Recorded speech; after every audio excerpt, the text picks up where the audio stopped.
First of all, I want to just thank all of you for the amazing participation alongside Feed My Starving Children. It was a wonderful day, wasn't it?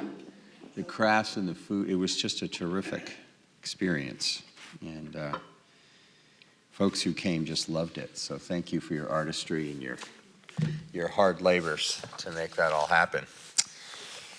So we are still on the Sabbath. Can you believe it?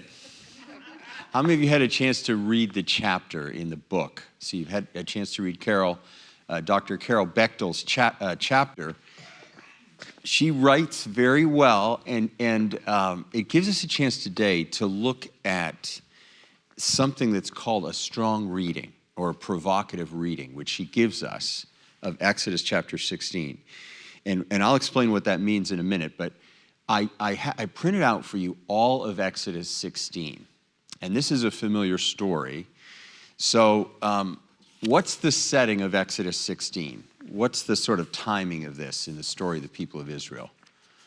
What's going on? Yes, it's an Exodus story, and it's just a month or so into the great moment at the Red Sea where there's been this miraculous salvation, and they have moved into a place with a marvelous name called the Wilderness of Sin. It's a wonderful name for a place. And at any rate, there's a dynamic that is beginning to happen within what's called the congregation of Israel, the people of Israel. What is that dynamic, that famous dynamic? Rumbling and grumbling and complaining, and what really, in political terms, you would call a counter-revolution. So Exodus is the formative book for the idea of liberation in Western political literature. And there's a marvelous small volume, very readable, by a political scientist, a brilliant Jewish guy called Michael Walzer, Princeton University guy, called Exodus and Liberation.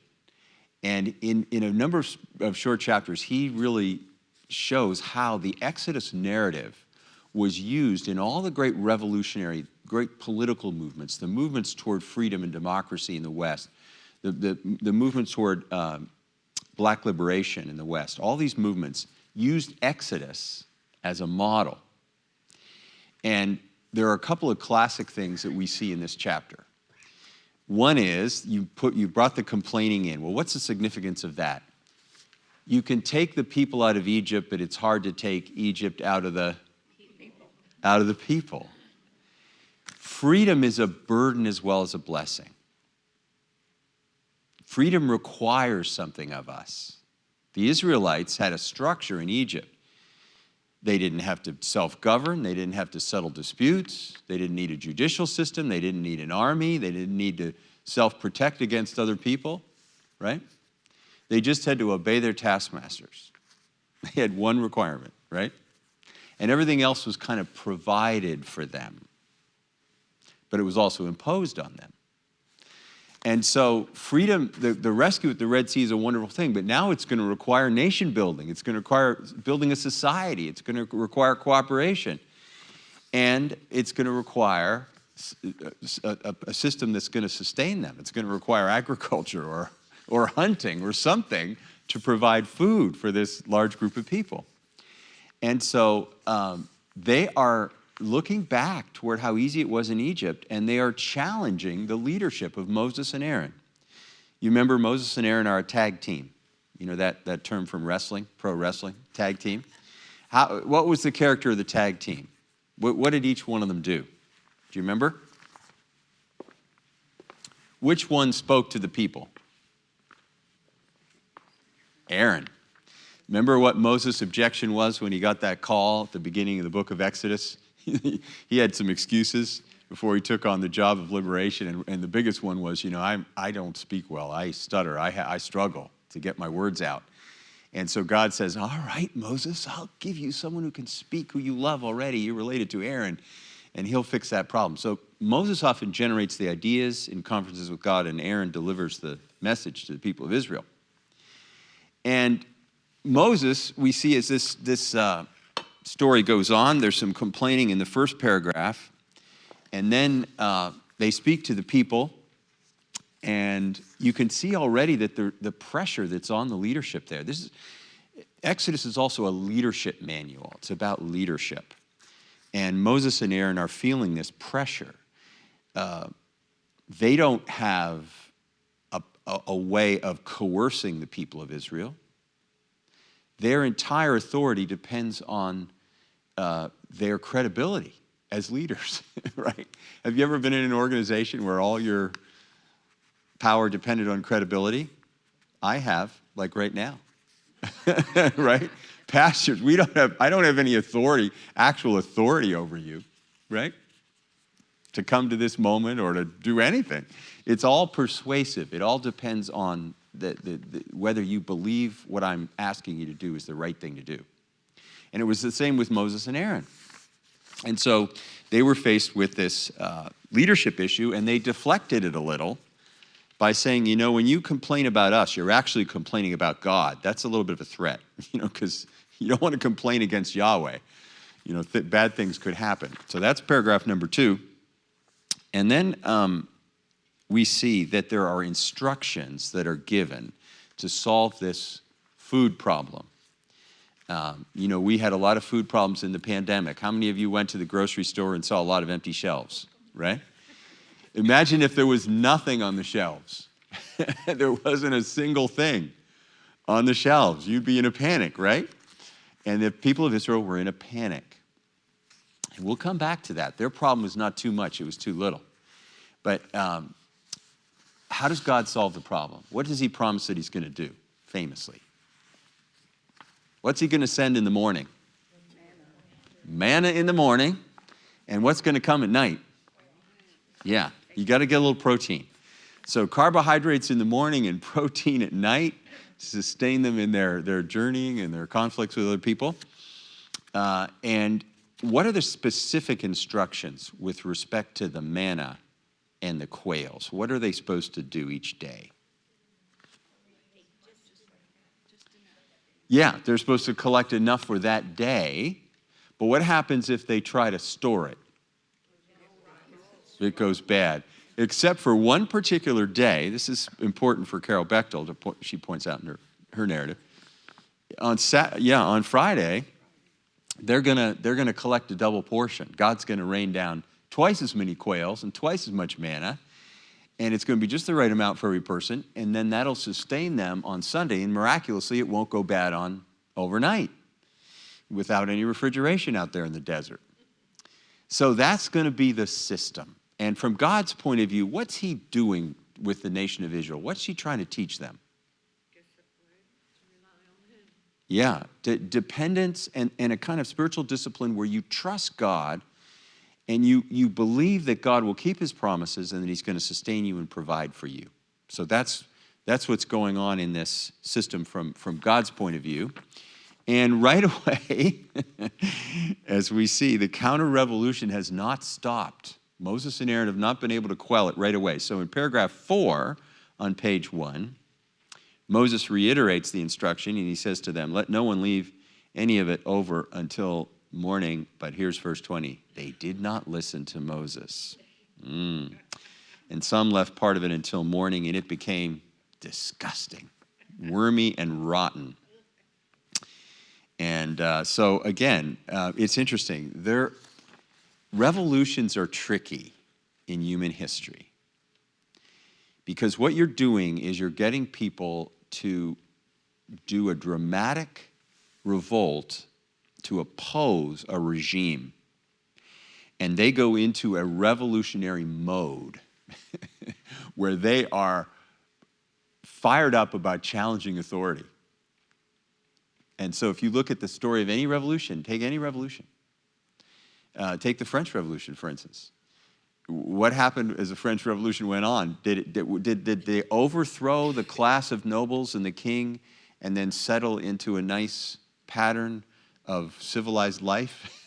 No, they kept killing people, and it just turned into a continual revolution. And so that little bit of that is happening here, right? How do you impose social control after you've just defeated the greatest regime in the world. So if we turn over the next page, we see that that the Sabbath instruction begins to be enacted, and Moses reiterates those rules again. He gives instructions. And again, in verse 27, on the Sabbath day, some people went out to gather anyway. They again didn't. This business of really trusting God, despite the fact they had seen one of history's greatest miracles, they had seen this massive ancient army destroyed at the Red Sea. You know, you couldn't imagine a more spectacular miracle. This is only a few weeks later, right? But nevertheless, it's hard when you have daily needs to believe and you don't have any extra to believe all that is going to be provided. So the reason I'm going through that is just to orient you a little bit. Those are the traditional themes of this story. But Carol Bechtel does what we call a strong reading or provocative reading. And she lets us know that she's doing that because she says, I'm using Exodus 16 as a parable. Now, what's a parable? Jesus gives parables. Can you think of a parable? Similar story. It's a made-up story, right, that has a theological and an ethical significance, or it reveals something about who God is. And they're wonderful, aren't they? Because the parables speak cross-culturally, and you can look at them from different angles. I mean, Jesus basically invented this form of teaching, a parable, in many ways. So she tells us she's treating this story as a parable. Well, it's not a parable, it's an historical account, right? So, but it's okay sometimes to do what she does. What she's doing is saying there's one particular element of this story which I'm going to use, and that element I'm going to apply to a cultural situation that we face as Americans. So she's going to do cultural critique, and she's going to use one particular thing, and I kind of lay it out for you there. It's the manna rules. It's the rules that God gives. The rules are you only take enough for each day, and that is really a principle of sufficiency. And you trust God, and then you take a day off from collecting and working on the Sabbath. And how does Carol use, in her description, how does she use those two rules? How does she employ those rules in her discussion? Anyone want to have a stab at that?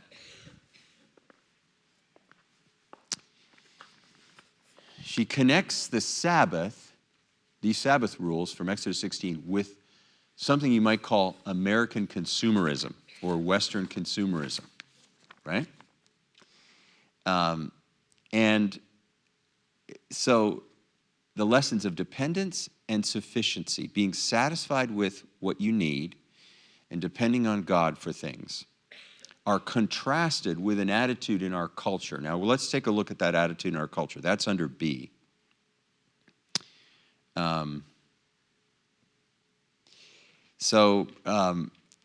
She uses, I'm going to show you a picture here. This is Eric Sigthon.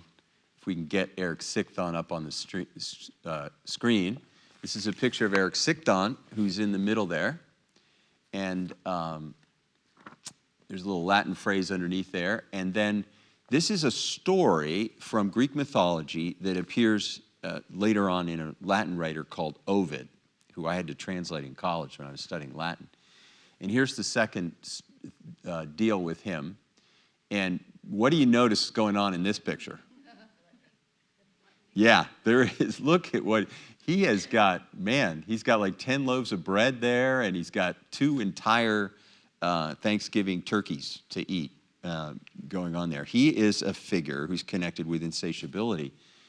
And what he does is he offends a goddess, Ceres. You know, we get our word cereal. She's the god of, goddess of agrarian growth and agriculture, fertility. And what he does is he goes into her most famous location, this sacred grove of Ceres, and he cuts down all the trees. He's going to sell all the trees to feed his hunger. And so he does that, and Ceres decides to punish him. And have you ever heard me preaching and talking about how our vices are our virtues, or carried to an extreme? We have, and he is a lesson in Greek mythology about the way in which desire can never be satisfied in us. It can grow and grow. No matter what we get, no matter what we have, no matter what we experience, no matter what we consume, there's always a possibility of more. And so she decides to make, you heard the phrase, the punishment fit the crime? She makes the punishment fit the crime. It was his crime to be insatiable and destroy the forest, so she makes him more insatiable. And he can never be satisfied.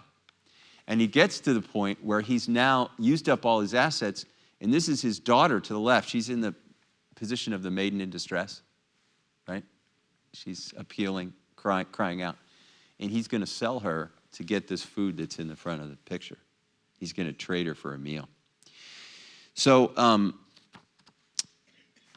Carol sees this as being a central aspect of our culture, insatiability. And this is a cultural critique. And she first applies it to herself, interestingly. She says, I went to Italy, I was on sabbatical. What a good place to go on sabbatical if you're an academic, huh? Wonderful. And she's an Old Testament scholar, by the way, from Michigan. So she's going over there probably to write a book or write some articles. And she takes over her winter wardrobe, and then the pandemic hits. And so she can't get home. She can't travel home. Italy was the first place hit in Europe. She's stuck there. And so she's got 3 tops to carry her through most of the Italian summer, which is a very hot time where she was. And she suddenly realized, thinking back about her full closet back in Michigan, I don't need all that stuff. What is going on with me that I require more and more clothes that I don't actually need? Here I am with 3 things, and I'm getting along okay. And I'm finding life to be a little bit simpler. So she applies this to herself. And if we look at our culture, we have to be honest. Have you noticed in your lifetime how much advertising has increased? I mean, it's unbelievable. I ran into a parent the other day. I met a parent in the store. I was sort of getting to the area where people are coming in. I'd forgotten something, so I was coming back to the vegetable section. And he was coming into that section at Safeway, and he had this little boy, and they were perfectly happy together. Boy was happy, father was happy and everything, and the little boy started to see advertising at his level. He was about 3 or 4. And all of a sudden, it's, Daddy, I want this. Daddy, I want that. Daddy. And it turns into this monstrous fight. I felt so bad for this dad, right? The little boy came in not wanting anything. And in 10 minutes, he wanted everything in the store that was at his level, because they put toys and stuff right at his level to get this going. This is not an accident. And, Father and I had a conversation about this, right? It's just this insatiable advertising. Vehicles and cars have advertising. Buses have advertising. Bus stops have advertising. Television, cable, streaming. It's one long advertisement, isn't it? On your social media, these things just come into you, all the time. And it's getting more and more sophisticated all the time. So when you use digital forms of communication, there are these things called algorithms. Have you heard of these? These are sophisticated mathematical formulas that essentially aggregate all of your choices. They figure out what you like, what you're interested in from your searches and from your purchases. And then they can target, It's not just one ad campaign for the whole country. It becomes all these specific things that are pushed toward you. So, what is the impact of this on people? It's significant. It creates a kind of dissatisfaction disease. We feel we're missing something if we're not getting that thing that's being advertised to us. And a lot of the advertising, it basically has 2 angles. One is to create dissatisfaction in us, to imply that our life is incomplete if we don't have this thing. And the second thing is to imply that there's some beautiful experience that we're going to have when we have this, whatever it is that's being advertised toward us. And then another sign of consumerist culture is what we call obsolescence. right? So you would think when you make things that the idea would be to make something that would last as long as possible. But many things that we have are made to die. They're made to go out of date, you know. You've got to have the new version, and the old versions don't work with whatever the new version is, right? That's the way software works. They want to sell you another package or, the next advanced version.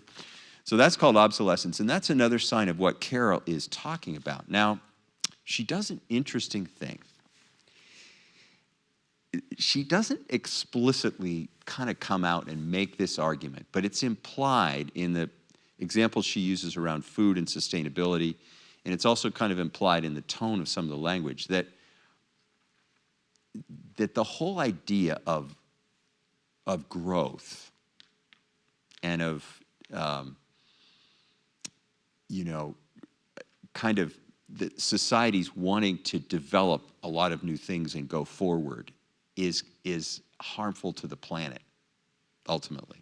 There's a social deficiency and a social problem that's created via consumerism in which we're kind of damaging nature. We are rapaciously consuming not only products that we don't need, but the planet in a certain way. So she kind of extends the critique out. And I'm going to come to that because I think that there's some worth to that and there's also some problem with that.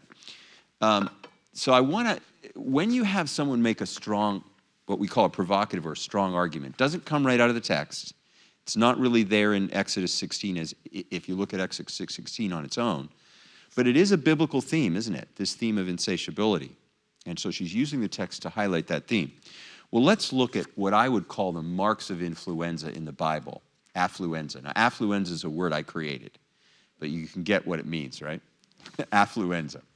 It's where wealth has negative impacts on our soul and who we are. So what are the signs of affluenza that she's talking about? Well, one would be when we get preoccupied and compulsive about acquisition. So I remember talking to my home church pastor about this, and he said, in his experience, people that had too little were preoccupied with material things, and people who had too much. You get so much stuff that managing their stuff and their, 5 houses and their, the complexity of their economic life meant that they had spent huge amounts of time on the material side of their life. And so do people with too little.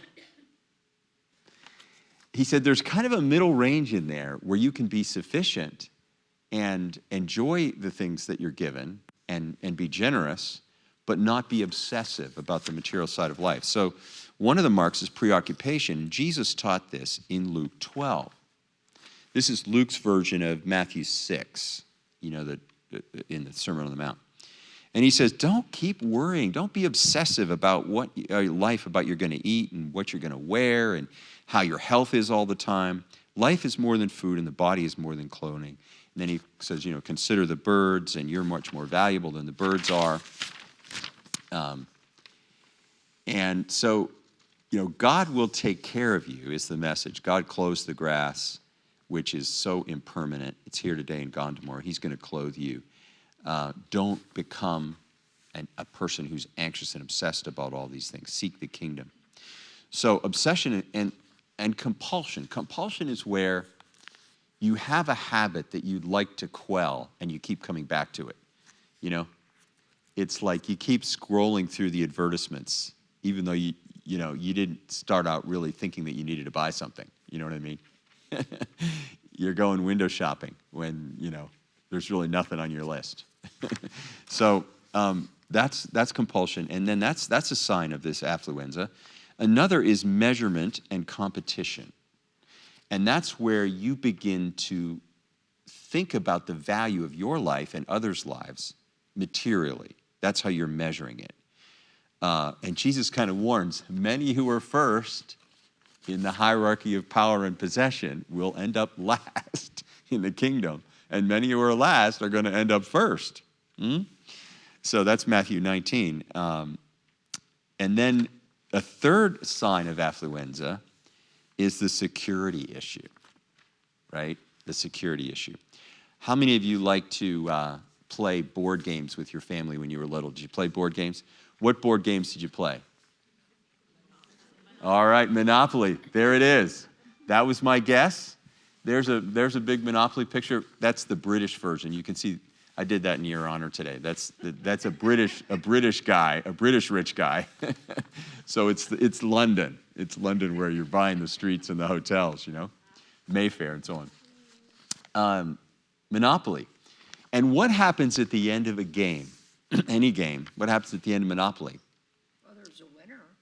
There's a winner, and then it all goes back in the box, right? Once I preached a sermon in another location where I went from this to that. It all goes back in the box, right? We have to remember, Jesus teaches this misplaced security. And he doesn't do it visually like I just did. He says, look, you got to be on guard against all kind of affluenza. For one's life, it doesn't consist in having more and more stuff. He tells them this story. The land of a rich man produced abundantly, and he thought, what can I do? I've run out of space to store all my abundance. And he says, well, I've got barns, but I could make my barns bigger. I'll knock down my perfectly good barns and build larger ones. So I'll have more room for surplus in my life. And then I can say to myself, oh, I've got ample goods sold to lay up for many years. Relax, eat, drink, don't worry about anything. And God says to him, you idiot. This very night, I'm calling you home, right? And the things you've prepared are going to belong to somebody else, right? So there's another sign of affluenza is when we find our security in the things that we have and in acquisition.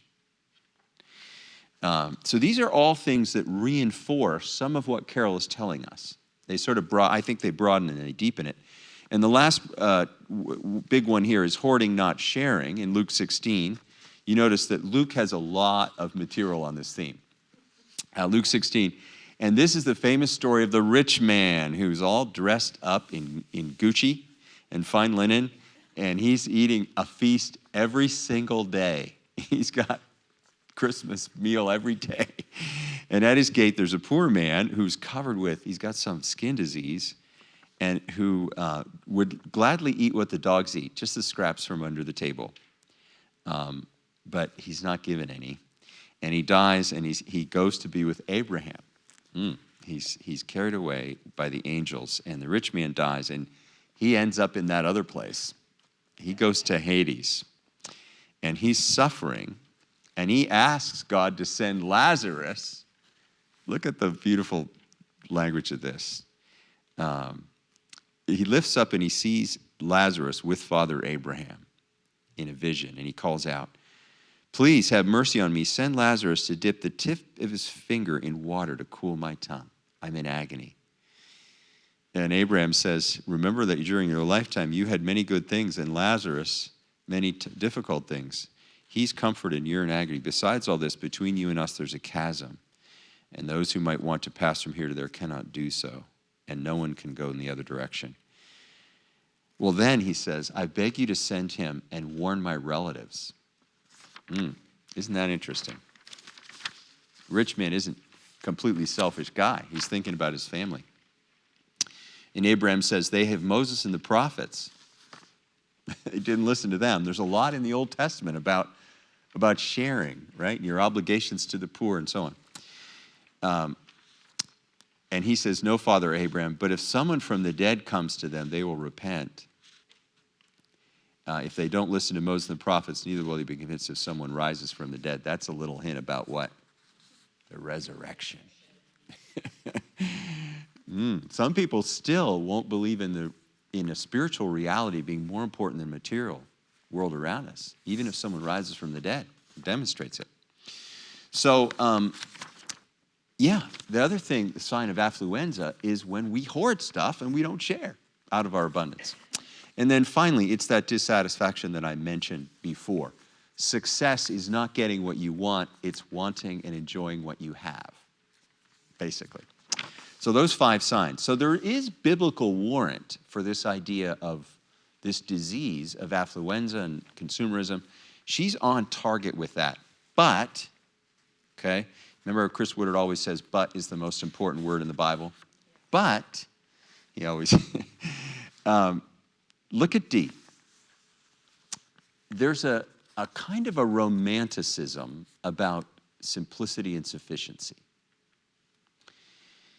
that sort of implies that, everything is limited in the world.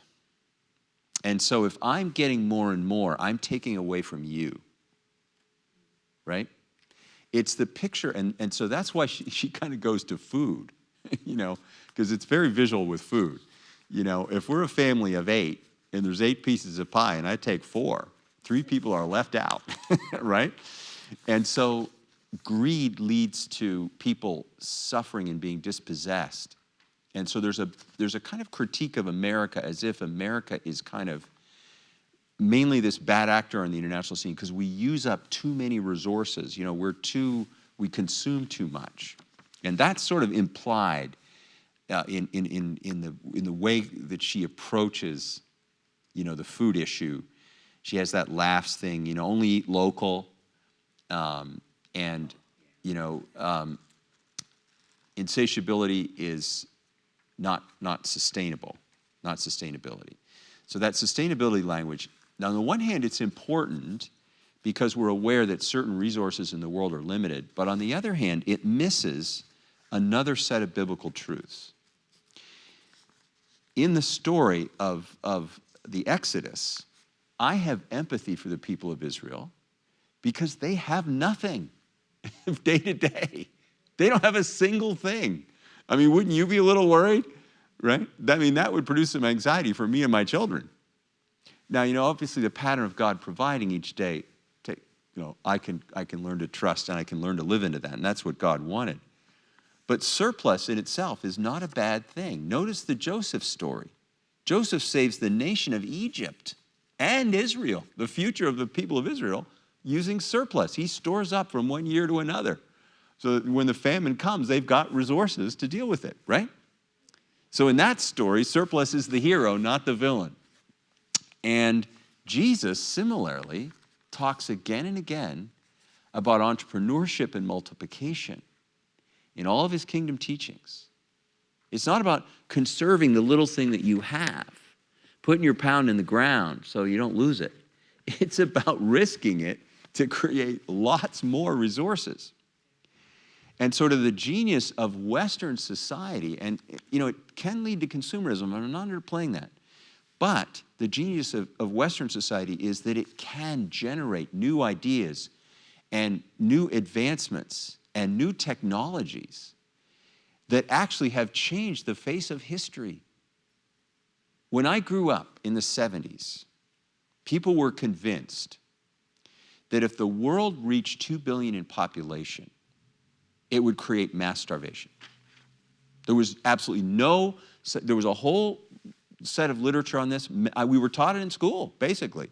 We were taught it was inevitable that the world was going to, there were going to be too many people, they were going to suck up all the food resources and would destroy the planet just growing to 2 billion. Well, guess what?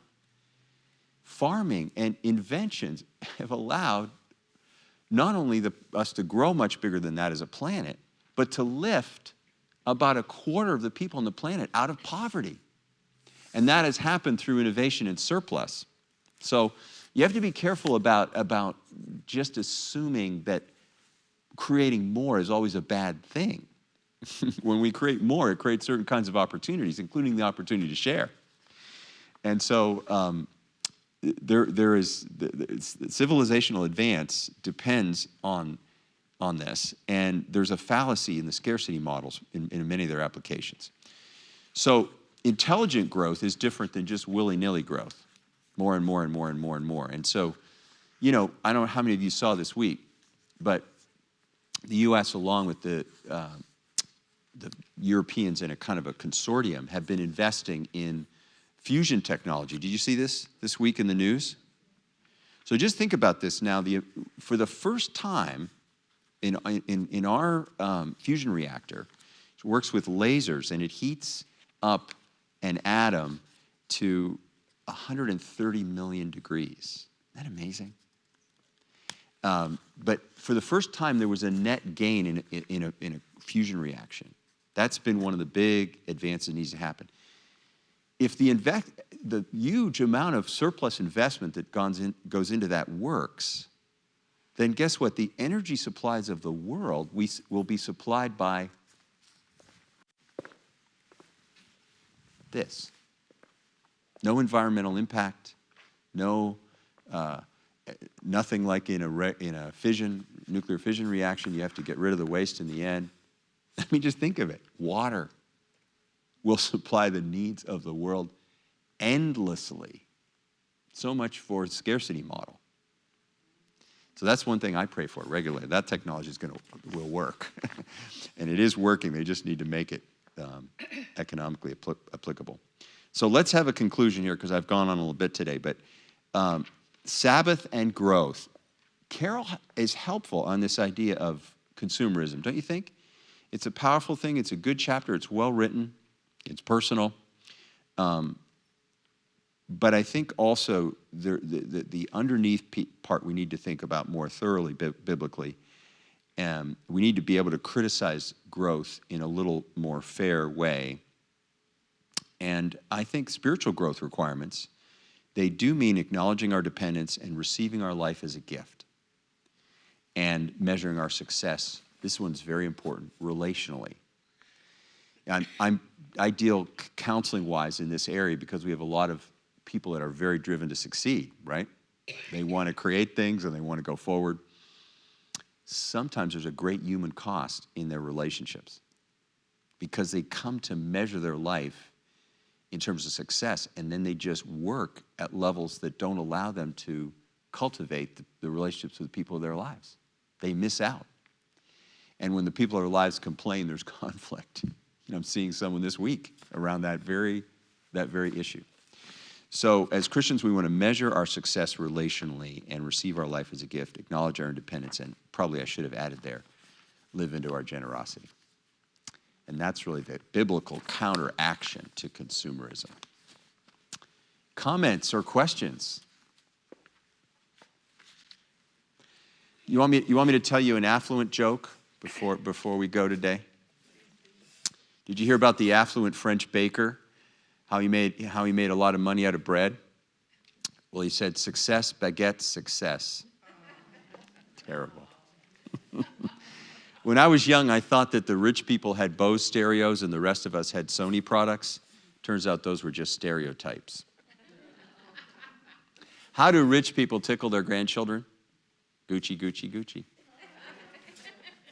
I'll stop. You have a question or comment? You were talking about credibility. Yeah. And I know with you, it's education, formal education, and then you've gone through your first jobs, small churches, and building up. Did Moses and Aaron have credibility? Well, I would say that,